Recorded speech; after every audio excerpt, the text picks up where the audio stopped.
She says the kind of things that would easily put a smile on your face anytime you listen to her on Joy 99.7 FM, the queen of the airwaves, Doreen Andoh is my very special guest on KOD Meets tonight, right here. Don't move your muscle.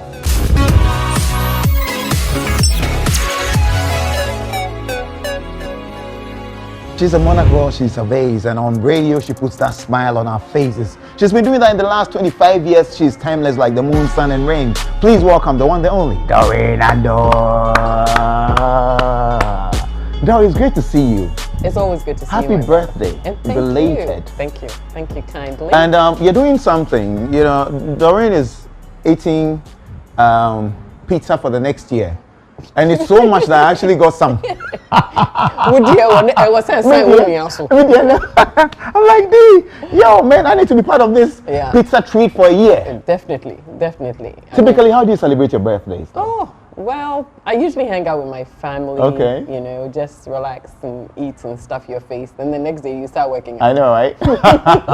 And for everything that's happening, I'm sure you still had a little do, but not, you know, we're quite a number of people. Because of the COVID, exactly. you had to just make sure that, you're just keeping to yourself and not inviting people over and all of that, yes. How are you coping with everything that's happening around us? How are you keeping safe? I mean, not too long ago, we heard about some people at, multimedia contracting COVID, and we're like, okay, please. We're all praying for you on the platform that we're on. Yeah, because everybody kept, texting me and reaching out. I wouldn't call it stressful, but now you have to be a little bit more careful. It's important. You make sure that you sanitize, you go in there, do your job, you sanitize, and then you walk right out. Yeah. So, there's no time to fraternize or do anything like we used to do. You probably talk to people at a distance and just walk away. And being everything that you're that one person, you're that, you have that teddy bear attitude. I know. The tendency to hug people is so great. That's just you. I know. How do you do this? Hold my hands together and be like, oh God, I can't hug you. Or I probably would say, okay, let me hug you from afar. So it's like, it's a social distance hug, I probably call it. But what else can you do? I know. We have to just adjust our lives. It's kind of tough, but God knows. I know. And it's been an amazing time for you, 25 years doing what you love to do all your life. Yeah. Being on Joy 99.7 FM, Cosmopolitan Mix, getting the whole country agog with excitement whenever you're on. I don't know how you've done it, but when you look back, 25 years of doing what you love to do, what has it been like? For me, it feels like yesterday, because I don't see it as 25 years. I think that there's also the passion and the joy in doing something that you like over and over again. So I don't actually see it as anything humongous. I just see it as, I was just doing my job and I enjoyed it. But it's been a great learning experience for me. I'm in awe of my own self because I'm like, how have you done all this? But I've tried to learn along the way. I've made new friends. I've learned a lot of new things. I've, come across a lot of interesting things that I probably wouldn't have come across if I wasn't doing radio. So in all, I'm grateful, really. I'm thankful to God for everything that has happened in 25 years. It's been a complete school for me. There are people who would sit back and wonder, like, how have you done the same thing for the last 25 years? I mean, I get the same question. I mean, this is my 24th year, and I know, right? it feels like yesterday. Yeah. I mean, I guess when it's your hobby. Exactly. You don't, when it's a hobby that you will enjoy, you don't see it as a task. And you don't probably kill yourself to do it because it's just like second skin. So it's not tasking. Right. Obviously there are challenges, but by and large you grow and go over those challenges, you learn, you do better. How did this whole thing start for you? I mean, it's been 25 years. Was it something you always wanted to do? No. So let me rewind and take you back to. Let me take you back to. Do we use a cassette? Yes. Do you have a pen? Pencil in. Whip it all. Take it back. Yeah, let me take you back to 1995. Okay. It was probably April. Okay. Yes. I had just finished writing my A-level a second time. I had gotten an accident, and so I had stayed out of school for a year. Yes. And so I just finished writing my A-level, and I was just getting ready to go to university. Just around the time when I finished writing my exams, the lecturers went on strike in the university. Oh, back then. Yes, and so I'm like, okay, we're stuck at home for a while. What am I going to do? So I was just, listening to the test transmission for Joy FM. That's right. I enjoyed the music. Yeah, it was that year. Yes. And I was totally excited about what they were doing. And I had a friend who was actually creating jingles for Joy FM. Okay. So I spoke to him one day and I asked him, hey, can you hook me up with these guys? I want to do something there. And he's like, what do you do? I mean, what can you do? I'm like, well, try me. I could do something. But exactly what did you want to do there? I didn't know. I just said I wanted to work there. I didn't know exactly what I was going to do. And so he asked, he was very good friends with Junior Chum. Oh, my brother Junior, yes. And so he actually got me to go and talk to Junior Chum. Junior Chum brought me to Joy FM. I met with Kwesi Chum, I met with Tomiyanan Forsen and Fred Chidi. Right. And, you know, we got into a conversation. So they said, what do you want to do? I said, well, I would like to read the news if you allow me. And they're like, okay. So they brought up a newspaper. They got me to read, you know, a few of the stories in the newspaper. And then I recall Fred Chidi and Kwesi Chum telling me, well, we'd like to see you the next day. Okay. But do you have an audition tape? I'm like, what's that? I totally didn't know what that was about. But anyway, I did show up the next day. So when I showed up around about 9 in the morning, they gave me, you know, like scripts, but it was on A4 sheets cut in half. And the news was written in pen. Oh yeah, back then. Yeah, because we didn't have, we hadn't gotten typewriters and stuff to type, or computers then. So when Fred Chidi gave me the news, I mean, on the sheets of paper, he said, just sit down and go through it. So I did. Yeah. Then at 11:30. Was it the white A4 or the brown one? No, white A4. Okay. So he came back around 11:30 and said to me, you know you're reading the news at midday, right? Wow. And I'm like, on your second day. Okay, let's see how this goes. So I went in there just a few minutes before midday. They played the news jingle, and then I read the news. And when I came out, they were all standing there clapping. That second, when the jingle was over and you had to go on. Yeah. What was that moment like for you? It was a zillion and one butterflies going through my stomach. But I said to myself, Doreen, you've got to prove a point here. Relax and do this.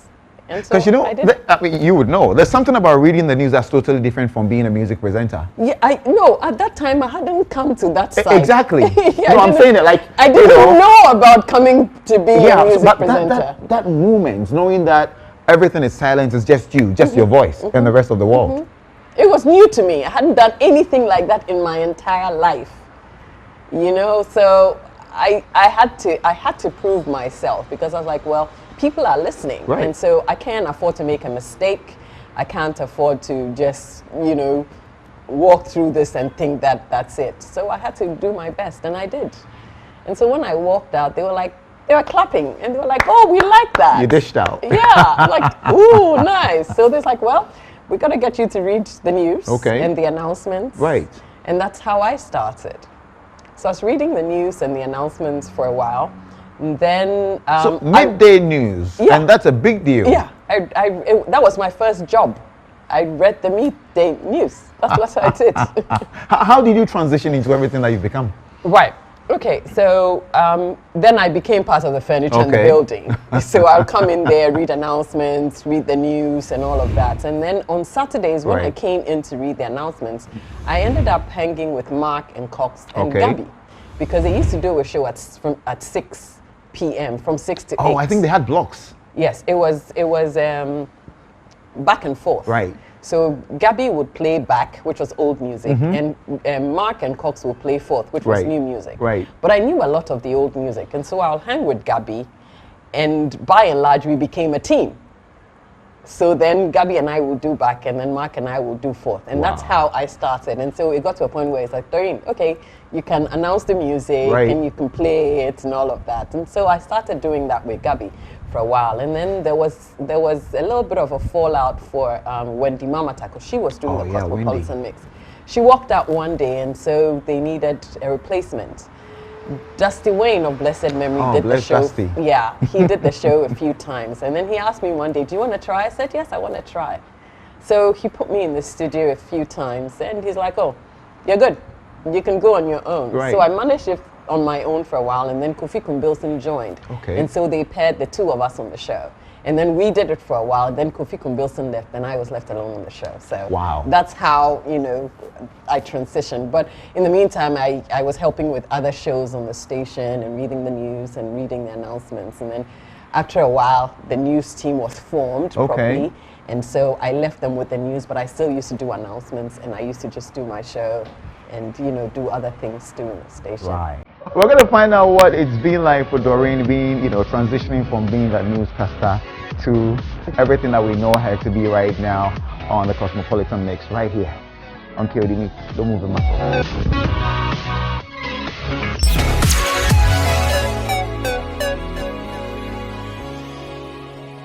Smiles are one of the most important things we have. Globally, 1 in 2 children suffer from cavities. Pepsodent with maximum cavity protection repairs tiny holes before they become cavities. Because every smile matters.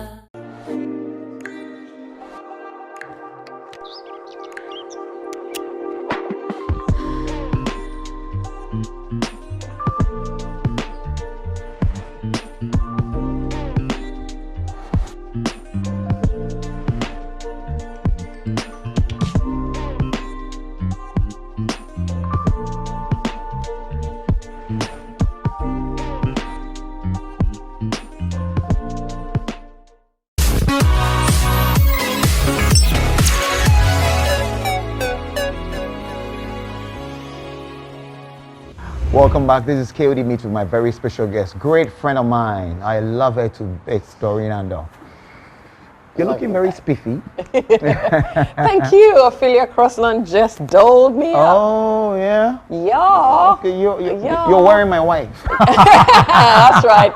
And Zuki just hooked me up with some makeup. Zuki, you're the bomb. Hey, Z's my man. Yeah, Z's my man. Z's my man.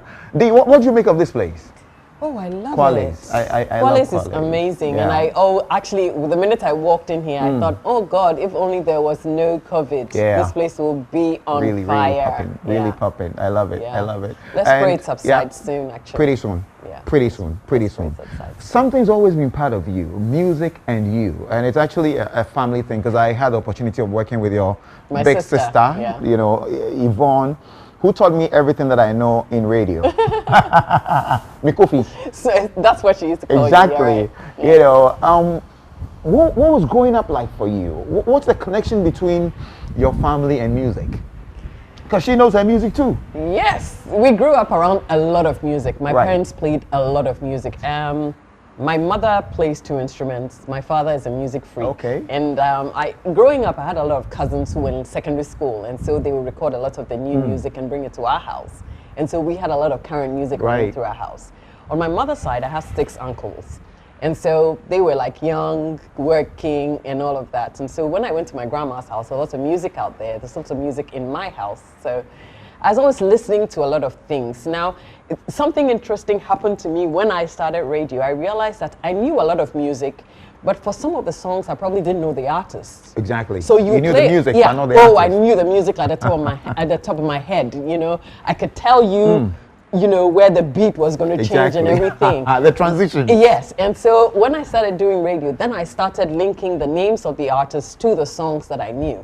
But I had so much music in my mind, and sometimes I would tell people my musical mind is older than myself. That's true. Yeah, because I listened to a lot of music growing up, a whole lot. Sometimes I'm like, I wonder. Right. How has that affected your work? I mean, for everything that we've known you. Oh, it has helped me a great deal. I'm sure it has. It has, because sometimes I always think that I hear a sound in my head. Right. Now, a lot of DJs will do their work differently. Exactly. They know the beat and they're working and they're flipping, but I think mine also works differently, because when I hear a song, I can tell in my head what it reminds me of, and so it takes me to another song. Right. I don't know how I work it, but I guess it's because I've heard different things at different times. So sometimes I probably might work like a regular DJ simply because I'm playing with beats per minute. Okay. And when I hear it, sometimes automatically when I put the next song in my mind on there, I realize that the beats per minute are the same. Yeah. And I'm like, Oh wow! You know, sometimes I'm in awe Something of my that own other people self. have studied. Yeah, I mean, for me, it's just music playing in my mind. Yeah, it's just music playing in my mind, and it's all the time. There's never a break point, you know, where my music is never in my head. It's always there. Did you ever think of doing something musically? No, I never. Growing up, I mean, I just enjoyed the music. Right. I like dancing, and so I enjoy dancing as well. You know, yeah, you love dancing. And yeah, it never went through my mind for a hot minute that I wanted to do anything related to music. You know, I was just straight up tomboy. I wanted to go to university, do pharmacy, help people, do what I love doing, enjoy myself as a young girl, but I never really thought about doing music. But for someone who wanted to do pharmacy, you know, at the university, lecturers decide to go on strike for a year, you know, that gets you into radio, and looking back, it's been 25 years. Do you sit back with any, you know, regrets? No, I have no regrets. I have no regrets. It was a point in my life that something had to change. Right. And when I made that decision, I knew I wasn't going to go back. I decided, look, if I was going to stay here and work out here, I must be willing to prove myself, right, learn more, and be a better female presenter, because at that time there weren't that many. Exactly. So I decided, look, it's either you go to school and be a better presenter or go back and do pharmacy. Which one will it be? I made a choice. There were two very prominent voices in the mid-90s on our airwaves. On Joy FM, we had Doreen Andoh. On Radio Good, we had Yvonne Andoh. Yeah, it happened. Did the two of you decide to do radio together? No, it was just sheer coincidence. Wow. It just happened. It just happened because I think my sister had just finished uni. Right. And when she came out, I think there were people who were looking. I mean, I think there were people who were looking for radio presenters, and she kind of like, you know, also got into it because I remember they went training at Atlantis or something. They had some training over there for a while, and then, you know, some of them got employed there, right, and some people moved on, and then she got to Radio Gold. I can't remember how she got there though, but it happened. I always thought there was that thing of the two of you deciding that, listen, we love music, no, we love radio, let's do this. Yes, we did, but it was purely coincidental. We didn't plan it, no. It just happened. And I think at some point, we were actually working at the same time. She had a show called Afrakuma, I think. I think so. It was Francophone music. No, actually, African Safari. Yes, African on Radio Go. Safari. Later, many years later, I became the host of that show because she taught me the board at Radio Go. Right. Wow. Yeah, African Safari. So we worked about the same time, and my dad would say, today I didn't listen to you, I listened to her. I'm like, whatever, you choose the one you like the best. So, right. Know, but for someone who wanted to do pharmacy and you know, radio taking that spotlight out of your life, do you sit back with any regrets, thinking maybe I should have gone that way? No, I don't regret it. I mean, I thought about it in this vein, that if I did pharmacy, I'd be able to help people. Right. If I do radio, I help people, but in another way. Yeah, in a different way. Yeah. And so you get to the same goal, but you use different means. That's right. And so, you know, that's how I work it out. Yeah. So it's okay. And in the last 25 years, what would you say have been some of the hurdles, being everything that you are, Doreen Andoh that we know? Challenges were many, but the initial ones were the fact that I was the youngest one. Yes. You know, youngest female. And in a male-dominated space. Thank you very much. It was a young female in a male-dominated space, and so I had to learn more. I had to prove myself more. I had to put my foot down and take major decisions and say, no, I don't want to do this. I want to do this. And so, I mean, in as much as I might be a little soft-spoken, I'm a totally no-nonsense kind of person because I'm like, this has got to be done, and I'm going to do it, and that's it. I mean, sometimes you also come across the fact that, you know, you get challenges along the way. You need sponsorship to work out things and you're not getting it. That's right. You need people to probably think on the same page that you were thinking, and they're not getting the idea you want to put across. So sometimes you probably would carry out a task, but, you know, not everybody is on the same page, and so it's not, you don't, you know, carry it out properly in the way you want it. And, you know, sometimes the rest of the world also thinks about you differently and expects differently from you. And so you also have to find your own stand and say, well, this is me, take it or leave it kind of thing. So yes. But how did you survive in that space, you know, a male-dominated space? I'm sure there were some of the guys who were checking you out and all, probably looking out for more than what you guys did at Joy FM. Well, I went there with a mindset. In as much as I was very young, I knew what I wanted in life. I had gone into a space where I was young and it was male dominated. That's right. And I had left pharmacy to come and do this. My parents were a little crazy. They had gone a little mad because, you know, to leave school to do something music related, who does that? Yeah. You know? So, my mom said the same thing. Exactly. And so I was there to prove myself. And so I didn't care whatever amount of work you gave to me, I'll do it. Because at the end of the day, I'm like, you're giving me work, but I'm getting experience. Right. So I'll hang out with the technicians and learn the way to put the stuff together. I will hang out with the librarian to learn more music. I'll hang out with the boys to know what they do and how they work out their music and the job and everything.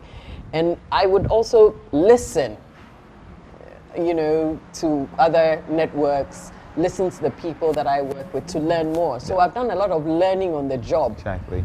Rather than going to school for it. Yes, I went back to school after I decided that I wasn't going to do pharmacy. I went to study radio and television broadcasts in the States. I came back, I went to GIJ, I studied public relations, I studied event management, you know, and by and large, I've learned along the way. That's right. You know, and I made sure that I didn't get into anybody's way. I was friends with everybody and, you know, try to learn from everybody. We hang out, but at the end of the day, I needed to prove something, that I was worth my salt, and you know, you needed to give me the recognition that was due me, and so that was how I worked it out. When we come, I want to find out what motherhood is like for Doreen and 25 years of radio. What's next? Right here on KOD Meets.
Smiles are one of the most important things we have.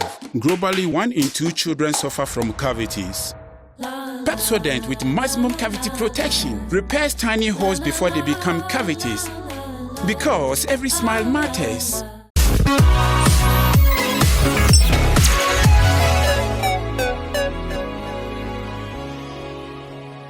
Welcome back, and if you just joined us, I'm hanging out with the queen of the airwaves, the one, the only, indefatigable, adorable, incredible, Doreen Andoh. It's been what, 25 incredible years on radio, and just over a year ago, you became a mother. Yeah. How has that changed your life? Motherhood? Well, it makes you a little bit more responsible. Exactly. Well, I mean, you've always been very responsible. Yes, yes, that's true. It's just that now your time doesn't belong to you anymore. It belongs to other people, you know, and so I have to just adjust my time and make sure that I've pretty much been somebody who works with a schedule. And so it's just... Do you know what just struck me? I just got a flashback of your sister in the studio, like doing her radio show. Like everything is timed. Yeah, I do that too. We're not twins. I know. But we think the same. I learned that from her, and for the yeah. longest time, I always did that on radio. People were like, but why do you need a pen and paper? Like, yeah. Somebody asked me the same question Exactly. this morning. It says, you've done it for 25 years. Why do you write? I said, yes, for 25 years, I'm capable of making mistakes. I'm only human. Yeah. And so in order that you want to be flawless. Yes. In order that I don't make a mistake, I will write. I think, and I actually write to learn. Yeah. And so it's easy for me to remember something when I've written it and I've read it. So Doreen and Motherhood. yeah, I'm quite amazed myself, but it is what it is. Would you say you were under pressure? You know, you'd been around for many years. People look up to you, young girls. One of the things you do is an event host as well. I'm sure you hosted many weddings as well. Did you get to that point where family and friends were probably saying, "Oh, Doreen, baby, do it, and what?" You know, that kind of pressure. People ask you that question, but you know. How did you personally take that? I couldn't be bothered. I've always said this, I have a mind of my own. I'm not totally moved by what people think or say about me. And there's a little method to my madness. Yeah. And I like to be free living, you know, and I honestly couldn't be bothered about what people asked me or what people said, or when are you getting married or when are you having kids. I'm like, you know what, in my own time and in God's own time, I will. I don't live my life to please anybody. And I always tell people, I said, look here, it's my life. If you've had the same challenges that I have had, if you've got metals in your feet, in your two legs like I do, if you've actually jumped the hurdles that I've jumped through in my life, and you can sit and smile, you have a point to judge me. But if you can't do it, don't judge me. What did your parents say about that? Well, were they not bothered as well? Were they just okay? My parents have also raised me in a certain way. They realized at a point that I'm not one person who likes to be pushed. Exactly. I hate pressure. In your own time. I did everything in my own time, and if you give me time, I will prove myself. But if you push me, you will not get anything from me, and that's a fact. And you know, getting time to prove yourself, within time, you actually didn't just give us a baby, you gave us twins. I serve an amazing God, and you must know that. What are they like? They're amazing. I know how you feel about children. I know the kind of motherly instinct that you have. You've always been that kind of amazing person to my children. Exactly. And what kind of mother are you? Oh, I'm just the same mother that I am to your kids and to all the other kids that I love and hang out with. I just love kids, and so I love my kids dearly. I mean, they are my breath. They're everything that I have, and I would do anything for them, like any mother will. Having some more? Read my lips. It's a one-time event only. Repeat after me. It's a one-time event only. That's it. Are you getting married to their dad? Maybe. Has he proposed? Maybe. Did you say yes? Maybe. Doreen, thank you very much for making time for me this evening. And I love know I'm taking you away from the kids, but you need to spend some time with them this evening. Okay. It's been amazing catching up, and all the best. But before we leave, you serve on the Ghana Music Awards. You're a board member. Right. What's in store this year? In August, Music Awards will come up virtually. It's going to be amazing. So it's on this year? Yes. In August? We have worked towards it, and so it should come off. Teresa was talking about it a couple of days ago. Right. So it will be virtual, 100 people in one room with the artists and all. Right. But it should come off, yes. Because we've done the work already. Yeah, it's already been done. Yeah. Thank you very much. Thank you very much for making time. My pleasure, my pleasure. We'll catch you next week right here on KOD Meets. Stay blessed. God bless Africa. Peace.